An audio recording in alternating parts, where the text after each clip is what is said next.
ओम शांति ईश्वर भाई। ओम शांति पाल भाई आज है 26/5/26 और आज विशेष स्वोन्नति के लिए ज्ञान चिंतन में बाबा ने जो शिक्षाएं दी है पढ़ाई, और कोई भी उच्च पद का आधार पढ़ाई होता है दुनिया में भी, चाहे कुछ भी हो। कहते ना, पढ़ोगे लिखोगे बनोगे नवाब, और घूमोगे फिरोगे तो बनोगे तो नहीं बोलेंगे वो बात आगे की, लेकिन ऐसे ही फिर पाई पैसे का पद पा लेते हैं अगर पढ़ाई लिखाई पे ध्यान नहीं देते हैं। तो बाबा बोलते कि तुम बच्चों को नशा होना चाहिए, खुशी होनी चाहिए कि स्वयं भगवान हमें टीचर बनकर पढ़ाने आते हैं। तो हम उस राजयोग सीख रहे हैं जो प्रजा योग नहीं। भगवान हमको राजयोग सिखा रहे हैं इस टाइम, प्रजा योग नहीं। तो हमें प्रजा के साथ योग नहीं लगाना है। तो बाबा जो योग सिखाते हमें राजयोग सिखाते, एक बाबा को याद करके आत्मा समझ के, और ये जो बाबा जो पढ़ाई पढ़ाते उस पर अटेंशन दे के, और हमें आगे बढ़ना है, उच्च देवता पद पाना है। तो इसलिए बाबा ने उस पढ़ाई की खूबी भी खास बताई है। बाबा बोलते कि इस पढ़ाई की खूबी है कि इस पढ़ाई जो है पढ़ाने वाला स्वयं भगवान है, और ये सच्ची पढ़ाई है। तो और भी आगे बताएंगे आप इसका डिटेल। पहले मैं ये समझता हूँ कि जो बाबा जी की पढ़ाई है इसके ऊपर थोड़ा डिटेल बताए कि बाबा क्या पढ़ाई पढ़ाते हैं और कैसे हमको अटेंशन देके पढ़ना है, और इसकी क्या प्राप्ति है। आज जो स्व उन्नति के लिए ज्ञान चिंतन है जी, उसमें बाबा ने मुख्य रूप से आज खुशी की बात बताई है। जी, आज मुख्य रूप से बाबा ने कहा स्वयं भगवान टीचर बनकर पढ़ाते हैं। जी, सदा इसी खुशी में रहो, बिल्कुल सदा इसी खुशी में रहो कि स्वयं भगवान हमें टीचर बनकर पढ़ाते हैं। हम उनसे राजयोग सीख रहे हैं, प्रजा योग नहीं। जी, और लास्ट में स्लोगन में भी बाबा ने कहा, जी, ब्राह्मण जीवन का श्वास खुशी है, भल शरीर चला जाए लेकिन खुशी न जाए। जी, तो सदा खुश रहना है। तो खुशी क्या है, खुशी कैसे रहता है मनुष्य, खुश कैसे रहता है? खुश तब रहता है जब उसको सर्व प्राप्तियां हो जाती है। सर्व प्राप्तियां हो जाती है तो संतुष्ट हो जाता है, संतुष्ट हो जाता है तो खुश रहता है। तो स्वयं परम पिता परमात्मा, बाप, शिक्षक, सदगुरु मिल गया, सर्व खजानों का मालिक मिल गया, सर्व प्राप्ति हो गया, बाप मिला, सब कुछ मिला, और वो स्वयं टीचर बन करके सृष्टि के आदि मध्य अंत का हमको शिक्षा दे रहा है। बिल्कुल हमारे जीवन को श्रेष्ठ बनाने की शिक्षा दे रहा है, कौड़ी तुल्य से हीरे तुल्य बनाने की शिक्षा दे रहा है। जी, तो हमको कितनी खुशी होनी चाहिए। हम उनसे राजयोग सीख रहे हैं। राजयोग अर्थात राजाई का योग। कौन सी राजाई? अभी वर्तमान में हम स्वराज्य अधिकारी बनते हैं, स्वयं के ऊपर राज्य करने वाला। जैसे हमारी आत्मा की 3 शक्तियां हैं, मन, बुद्धि, संस्कार। अभी एक साधारण इंसान है, उसका मन जो है एनी टाइम कुछ भी व्यर्थ संकल्प करता रहेगा। बिल्कुल, क्यों, क्या, कैसे, कब, कहाँ, उसमें जाएगा। लेकिन एक जो राजयोगी है, सच्चा राजयोगी, उसका मन जो है उसको जो संकल्प करना चाहेगा वही संकल्प करेगा। वो या तो कार्य व्यवहार अर्थ संकल्प करेगा या समर्थ संकल्प करेगा। जी, क्योंकि राजयोगी अर्थात अपने को आत्मा समझ परमात्मा बाप को याद करना। जब अपने को आत्मा समझता है तो आत्मचिंतन करता है। आत्मचिंतन करना अर्थात समर्थ संकल्प करना। तो हम राजयोग सीख रहे हैं, प्रजा योग नहीं। प्रजा योग करने वाले का बुद्धि इधर उधर जाएगा। जी, पाल भाई जो पढ़ाई है, तो बाबा बताइए पढ़ाई की खूबी क्या है और कब तक पुरुषार्थ करना है, इसके ऊपर थोड़ा बताइए। बाबा ने कहा है यह पढ़ाई जो बहुत समय से करते आ रहे हैं। जी, पढ़ाई की खूबी बता रहे हैं बाबा। इसमें नए बच्चे जैसे आते जाते हैं, तो नए बच्चे पुराने से भी तीखे चले जाते हैं। अच्छा, इस ज्ञान की खूबी है, इस पढ़ाई की खूबी है। अभी जैसे देखो आप, एक हमारे पास वो एक बच्ची आती है हंसी जालोर से। जी, भाई साहब इतनी अच्छी अच्छी बातें, अभी वारसी गई थी संतों के सम्मेलन में, इतना बढ़िया ज्ञान सुनाया उसने। जी, हम लोग क्या सुनाए, और भी निडर होके एकदम बिंदास, इतने बड़े संतों के आगे। तो ये मतलब तीव्र पुरुषार्थी हुए ना। ये छोटी सी बच्ची 7 साल की 8 साल की बच्ची है, हमसे अच्छा ज्ञान सुना रही है। हम लोग इतने सालों से 32-33 साल से ज्ञान मार्ग पर है, वो अभी 8 साल की हुई है, उसका शरीर ही 8 साल का है, हमसे अच्छा भाषण करती है। तो ये ज्ञान की खूबी है जी, कि पुराने जो पढ़ाई पढ़ रहे हैं उससे भी नए आने वाले तीखे जा सकते हैं। पर पुरुषार्थ कब तक? हाँ, फिर बाबा ने कहा तो 2-3 मास के जो बच्चे होते हैं वो भी तीखी बुद्धि वाले होते हैं और तीव्र पुरुषार्थ हो जाता है। फिर बाबा ने कहा तुम्हें पुरुषार्थ तब तक करना है जब तक पूरे पास ना हो जी, कर्मातीत अवस्था ना हो, सब हिसाब किताब से छूट ना जाए, तब तक ये पढ़ाई भी पढ़ते रहना है और पुरुषार्थ भी करते रहना है। तो इस तरह से बाबा ने पढ़ाई की खूबी भी बताई और पुरुषार्थ कब तक करना है ये भी बताया। फिर बाबा ने कहा है बच्चे कहाँ बैठे हो? बेहद के बाप के स्कूल में बैठे हो। बहुत ही ऊंचा नशा होना चाहिए बच्चों को। किसके बच्चों को? बेहद के बाप के बच्चों को। बेहद का बाप कौन? परमपिता परमात्मा। बेहद के बाप के बच्चों को अथवा रूहानी बच्चों को, बाप रूहों को ही पढ़ाते हैं, कोई गुजराती मराठी को नहीं पढ़ाते हैं बाबा। वह तो नाम रूप हो गया। बाप पढ़ाते ही हैं रूहों को। तुम बच्चे भी समझते हो हमारा बेहद का बाप यही है जिसको भगवान कहते हैं। भगवानु आज भी है, परंतु जरूर भगवान किसको कहा जाता है मनुष्य समझते नहीं हैं। तो इस तरह से बाबा ने इसके लिए बताया। फिर बाबा ने कहा जैसे लौकिक में होता है, किसी का बच्चा होता है और बाप मास्टर होता है तो वो भी स्कूल में पढ़ाता है, तो बाप और टीचर होते हैं। अभी तुम बच्चे जानते हो ऐसे भी कोई होते हैं जिनका बाप टीचर होता है। हाँ। कोई बच्चे का बाप टीचर भी होता है। वह सिर्फ एक ही सब्जेक्ट पढ़ाएंगे, दूसरी सब्जेक्ट के लिए दूसरा टीचर पढ़ाएंगे। यहाँ तो बाप सब बच्चों का टीचर है। यह वंडरफुल बात है। ढेर बच्चे हैं जिनको निश्चय है शिव बाबा हमको पढ़ाते हैं। तुम भिन्न भिन्न प्रकार के स्टूडेंट बैठे हो, बाप टीचर पढ़ाते हैं। जब तक तुम पास हो जाओ, कर्मातीत अवस्था को पालो, तब तक पुरुषार्थ करना है। कर्मों का हिसाब किताब से छूटना है। तुम्हें अंदर में बड़ी खुशी होनी चाहिए। बाबा हमको ऐसी दुनिया में ले जाते हैं और कोई ऐसे स्कूल होते नहीं जो बच्चे बैठे हो और समझे परम धाम निवासी बाबा आकर हमें पढ़ाएंगे। तो अंदर में बड़ी खुशी होनी चाहिए, बाबा बोलता है।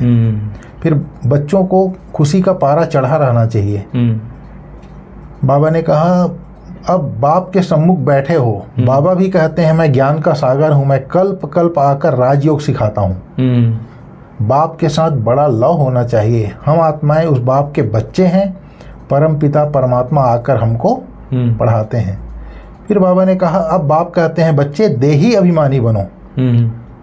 तुम अशरीरी आए थे, फिर शरीर लेकर पार्ट बजाए जी। बरोबर 84 जन्म लिए हैं। बाप जो टूथ है वह सत्य ही बताएंगे। राजयोग एक थोड़ी ही सीखेंगे। तुम सब अभी कांटों से फूल बन रहे हो। कांटा और फूल किसको कहते हैं यह भी अब तुम समझ रहे हो। आत्माएं अनेक हैं, परमात्मा एक है। परमात्मा बाप बच्चों के पास आते हैं पावन बनाने। बिल्कुल। अभी तुमको ज्ञान का तीसरा नेत्र मिला है जी। फिर बाबा ने कहा तुम जानते हो स्पिरिचुअल फादर है हम आत्माओं का बाप। रूहानी बाबा रूहों से बात करते हैं। सत्यनारायण की कथा आकर सुनाते हैं, वह अमर कथा सुनाते हैं जिससे अमर लोक का मालिक बनाते हैं। नर से नारायण बनाते हैं। अभी तुमको हीरे जैसा अनमोल जन्म मिला है, फिर कौड़ियों पिछाड़ी क्यों गंवाते हो। जी बिल्कुल सही बात है। फिर बाबा ने कहा सेवा अर्थ बताया। यह रूहानी कॉलेज खोलने से मनुष्य एवर हेल्दी वेल्दी हैप्पी बन जाते हैं।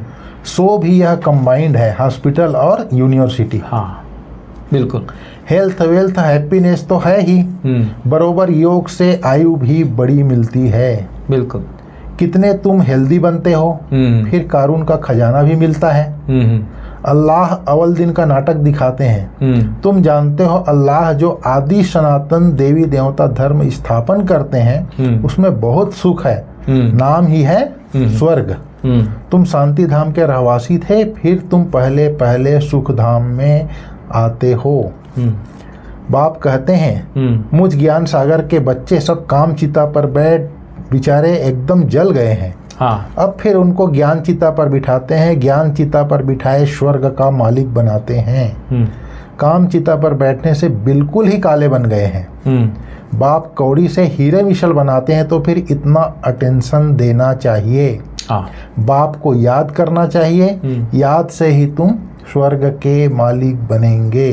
तो बाबा इस तरह से मुख्य रूप से आत्म उन्नति के लिए स्वचिंतन की बातों में जी बिल्कुल पाल भाई, जो हमारे जो 84 जन्म में से भी जो 63 जन्म का कार्मिक अकाउंट है बाबा कर्मों के ऊपर आधारित है।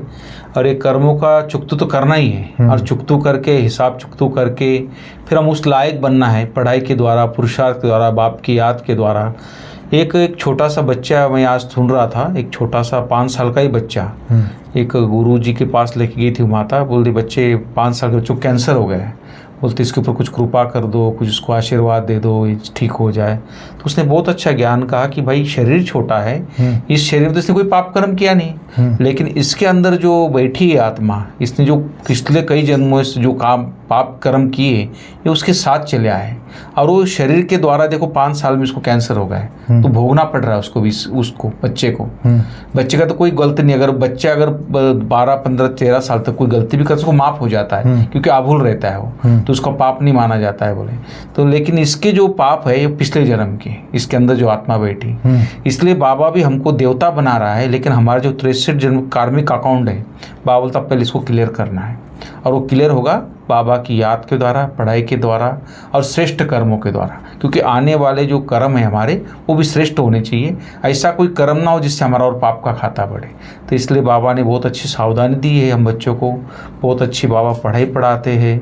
और बाबा खास बोलते कि इस हीरे तुल्य जन्म है तुम्हारा, अनमोल जीवन है, तो इसमें कौड़ियों के भाव नहीं उसको गंवाना है, कौड़ियों के पीछे नहीं गंवाना है, पीछे नहीं गंवाना है इसको। और ख़ास बाबा बोलता है कि ये इसीलिए सब कुछ रूहानी सेवा में सफल करना है, और पढ़ाई और पढ़ाने वाले से सच्ची प्रीत रखनी है। और बाबा बोलता है कि भगवान हमको पढ़ाने आते हैं, इस खुशी में सदा रहना है। तो बाबा ने मुख्य बातें आज बहुत अच्छी सावधानी दी हम बच्चों को, बहुत अच्छी शिक्षाएं दी है। और आज वरदान है पाल भाई की कैचिंग पावर द्वारा अपनी आसुरी संस्कारों को कैच कर उनका स्वरूप बनने वाले शक्तिशाली भव।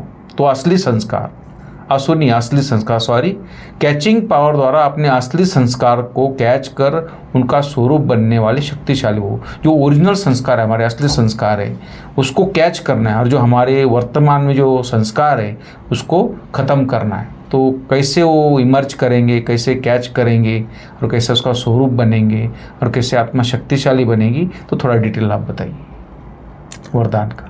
बाबा ने जैसे कैचिंग पावर द्वारा अपने असली संस्कारों को कैच कर उनका स्वरूप बनने वाले शक्तिशाली भाव बोला बाबा ने जी।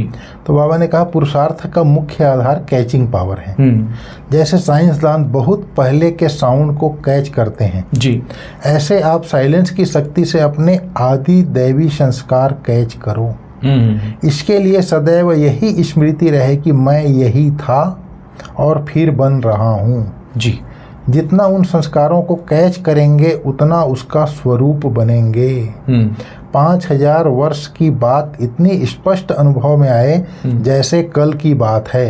अपनी स्मृति को इतना फ्रेश और स्पष्ट बनाओ तब शक्तिशाली बनेंगे। तो इसके लिए जैसे बाबा बोलता है ना मुरली में, लक्ष्मी नारायण के चित्र के आगे बैठ जाओ और जी। देखो बाबा हमें ऐसा बना रहा है, उसके गुणों का चिंतन करो, तो उसके जो असली संस्कार हैं वो स्मृति में आएगी, फिर वो कैच होता जाएगा, बुद्धि कैच करती जाएगी उसको, फिर हम उसका स्वरूप बन जाएंगे, फिर शक्तिशाली बन जाएंगे। फिर बाबा ने आज स्लोगन में बोला है, ब्राह्मण जीवन का श्वास खुशी है जी, शरीर भल चला जाए लेकिन खुशी न जाए। संडे की भी मुरली बोला था ना, उसमें भी कहा था खुश रहना है, खुशी बांटना है जी, कुछ भी हो जाए। तो बहुत अच्छा, ब्राह्मण जीवन का श्वास ही खुशी। अगर खुशी चली गई तो ब्राह्मण जीवन मुरझाइश हो जाती है, दिल शिकस्त हो जाते हैं। सही, बिल्कुल। दिल शिकस्त माना हार्ट फेल होना माना मूर्छित हो जाता है व्यक्ति जी, बिल्कुल। फिर उसको आनंद नहीं आएगा, मूर्छित व्यक्ति को अनुभव नहीं होता ना फिर सुख दुख का। जो ब्राह्मण जीवन का जो खुशी है, ब्राह्मण जीवन की जो प्राप्ति है वो स्मृति में नहीं रहेगी, मूर्छित हो जाएगा। तो इसलिए ब्राह्मण जीवन का श्वास खुशी है, शरीर भले चला जाए लेकिन खुशी ना जाए।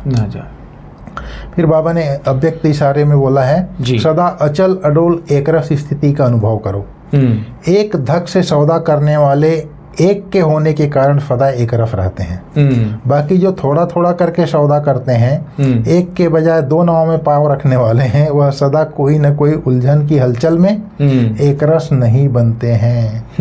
हलचल में रहते हैं, उलझन में रहते हैं वो जी दो नाव में जो पैर रखते हैं। बिल्कुल इसलिए सौदा करना है तो सेकंड में करो, दिल के टुकड़े टुकड़े नहीं करो। बिल्कुल। बाबा ने कितना अच्छा, एक के बजाय दो नाव में पाँव रखते हैं। दो नाव में पाँव रखेगा तो क्या होगा, एक नाव उधर जाएगा, एक नाव इधर जाएगा, चीर जाएंगे। बाबा बोलता है। जी बिल्कुल सही। ठीक है ईश्वर भाई। ओके पाल भाई, बहुत बहुत थैंक्स। ओम शांति, ओम शांति। धन्यवाद, थैंक यू।